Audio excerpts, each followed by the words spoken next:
नमस्ते दोस्तों, स्वागत है आपका आज की इस वीडियो में जहां पे हम बात करने वाले हैं शेयर बाजार से जुड़ी हर उस छोटी बड़ी क्वेरी के बारे में जो एज अ बिगनर आपके माइंड में हो सकती है। लेकिन आगे बढ़ने से पहले एक इंटरेस्टिंग फैक्ट जान लेते हैं। शेयर बाजार में आपने लोगों को मालामाल होते भी सुना होगा और कंगाल होते भी जरूर सुना होगा, यानी कि शेयर बाजार में नफा और नुकसान दोनों ही बराबर के हो सकते हैं। क्या आप इन्हें जानते हैं? ये हैं श्री पोरेंजो वेल यादव, जिनका जन्म केरला के एक लोअर मिडिल क्लास फैमिली में हुआ था। 1990 में अपने करियर की शुरुआत करते हुए against all the odds and stereotypes of stock market आज ये इंडिया के सबसे सक्सेसफुल इन्वेस्टर्स और फंड मैनेजर्स में से एक हैं। अब इस कहानी में आपके लिए क्या है? एक, अगर आप ये सोचते हैं कि स्टॉक मार्केट में इन्वेस्ट करने के लिए आपके पास बहुत सारा पैसा होना चाहिए, तो बता दें कि श्री वेल यादव एक बहुत ही हम्बल बैकग्राउंड से बिलोंग करते हैं और शुरुआती समय इनका काफ़ी स्ट्रगलिंग रहा। दो, अगर आप ये सोचते हैं कि आपके पास फाइनेंस, कॉमर्स या अकाउंट्स में डिग्री तो होनी ही चाहिए, तो ये LLB हैं जिनका फाइनेंस से कोई लेना देना नहीं था। यानी कि एक बात तो पक्की है, अगर आप स्टॉक मार्केट में सक्सेसफुल होना चाहते हैं तो आपको चाहिए होता है केवल डिटर्मिनेशन एंड पेशेंस, और नॉलेज तो आप धीरे धीरे हमारी वीडियो से गेन कर ही लेंगे, इसलिए चैनल को सब्सक्राइब जरूर करें। अब बात करते हैं उन इम्पोर्टेंट पॉइंट्स की जो एज अ बिगनर आपके लिए जानना बहुत ज़रूरी है, जैसे कि स्टॉक मार्केट में कौन कौन इन्वेस्ट कर सकता है, इसमें रिस्क कितना होता है, आप इसमें प्रॉफिट कैसे बना सकते हैं, और ऐसी कौन सी मिस्टेक्स हैं जो आमतौर पर बिगनर्स कर लेते हैं। और सबसे इम्पॉर्टेंट पॉइंट, अगर आप बाजार में निवेश करते हैं या किया है और आपको नुकसान हो जाता है, तो फिर इस केस में आपकी डैमेज कंट्रोल स्ट्रैटेजी क्या होनी चाहिए। शुरुआत करते हैं पॉइंट नंबर 1 से। स्टॉक मार्केट में इन्वेस्ट करने के लिए आपको चाहिए होता है डीमैट कम ट्रेडिंग अकाउंट, और जिसे ओपन करने के लिए आपके पास होना चाहिए पैन कार्ड, आधार कार्ड और एक सेविंग बैंक अकाउंट।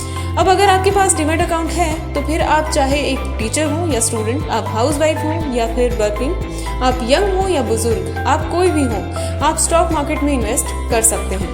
अब बात आती है कि इसमें रिस्क कितना होता है, तो चलिए इसे ऐसे समझते हैं। मान लीजिए आपका कोई दोस्त है जो किसी कंपनी को ओन करता है और अपने बिजनेस को बढ़ाने के लिए उसे कुछ कैपिटल की ज़रूरत है, कुछ पैसे की ज़रूरत है। मान लीजिए 100 रुपये की ज़रूरत है।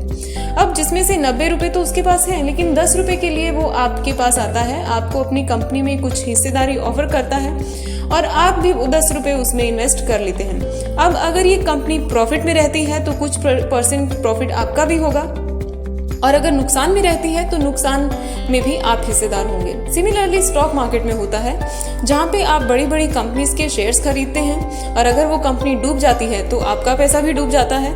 अगर वो कंपनी अच्छा परफॉर्म करती है, प्रॉफिट में रहती है, तो मुनाफा आपका भी होता है। अब इतनी रिस्की मार्केट में आप अपना प्रॉफिट कैसे इंश्योर कर पाते हैं? तो उसके लिए अगर आप बिगनर हैं तो अपने पोर्टफोलियो को एकदम आपको सिंपल रखना है। दुनिया भर के स्टॉक्स खरीदने से कहीं बेहतर है कि आप केवल 1, 2 या फिर 3 कंपनीज को ही चुनें और उन्हीं में इन्वेस्ट करें इनिशियली। और आपको किसी भी रैंडम टिप पे बिलीव नहीं करना है। आपको जो भी रिकमेंडेशन या सजेशन कहीं से मिलता है, आप उसे एनालाइज करें अपनी नॉलेज, अपनी विजडम के हिसाब से। और हो सकता है शुरुआत में आप उसे अच्छे से एनालाइज ना कर पाएं, लेकिन धीरे धीरे आप वाकई में इसे सही ढंग से करने लगेंगे। अब थर्ड और मोस्ट इंपॉर्टेंट रूल, जिसे आप गोल्डन रूल भी कह सकते हैं, buy when nobody is buying and sell when nobody is selling. अब ये कहने में जितना आसान लगता है, ये करने में उससे कहीं ज़्यादा मुश्किल है। जब सभी लोग बाय कर रहे होते हैं तो मार्केट ऊपर जाता है, बढ़ जाता है, और हम ग्रीड में आ जाते हैं और होल्ड कर लेते हैं, बेचते नहीं हैं, ये सोच के कि शायद मार्केट और ऊपर जाएगा और हमें प्रॉफिट ज़्यादा होगा। लेकिन होता ऐसा है कि मार्केट गिर जाता है और फिर हम अपने शेयर्स नहीं बेच पाते और बाद में नुकसान हो जाता है। यानी कि हमें अपने ग्रीड को कंट्रोल करना है और सेल करना है जब सभी लोग बाय कर रहे हैं। अब ऐसी कौन सी कॉमन मिस्टेक्स हैं जो बिगनर्स कर बैठते हैं, ना चाहते हुए भी? ईव्सड्रॉपिंग। हमारे किसी दोस्त के दोस्त ने कोई स्टॉक लिया था और उसमें उसे प्रॉफिट हो जाता है, तो हम भी उस स्टॉक को परचेज कर लेते हैं। यानी कि हम सुनी सुनाई बात पे विश्वास कर लेते हैं, जो कि हमें बिल्कुल नहीं करना है।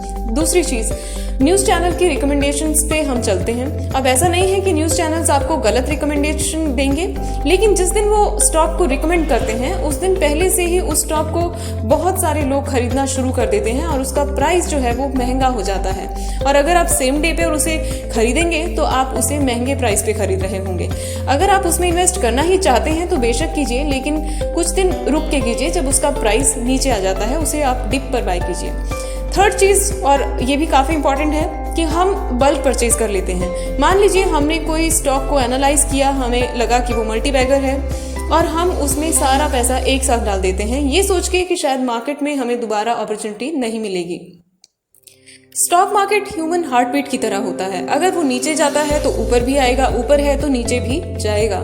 यानी कि ऐसा नहीं है कि आपको बाद में अपॉर्चुनिटी नहीं मिलेगी, आपको अपॉर्चुनिटी बार बार मिलेगी। इसलिए आप एक साथ ना खरीद के डिप्स पे ही ऐड करते रहें, डिप्स पे बाय करें। अब आती है बात डैमेज कंट्रोल की। अब जब भी मार्केट गिरता है तो सबसे ज़्यादा जो अफेक्ट होती हैं कंपनीज, वो होती हैं स्मॉल कैप कंपनीज, जो छोटी कंपनीज होती हैं। तो इसलिए आपको सबसे पहले तो अपना पोर्टफोलियो चेक करना है, उसमें कौन सी कंपनीज आपके पास हैं पोर्टफोलियो में। अगर आपके पास स्मॉल कैप कंपनीज हैं तो आपको उनका एनालिसिस करना है। और कंपनी का एनालिसिस कैसे करना है उसके लिए आप हमारी प्रीवियस वीडियोस देख सकते हैं, मल्टी बैगर स्टॉक्स वाली वीडियो आप देख सकते हैं। और अगर कंपनी के एनालाइज करने के बाद आप पाते हैं कि कंपनी फाइनेंशियली साउंड है, स्ट्रांग है और उसकी जो मैनेजमेंट है वो स्टेबल है, अगर ये दो चीज़ें आपको ठीक लगती हैं तो इट मीन्स आपको टेंशन लेने की ज़रूरत नहीं है, आपको चिंता वाली कोई बात नहीं है। आप आराम से उसे होल्ड करके रख सकते हैं या फिर आप उसमें और बाय भी कर सकते हैं। अब सेकंड सिनेरियो है, अगर आपको लगता है कि फाइनेंशियल्स गिर रहे हैं, डेट में जा रही है कंपनी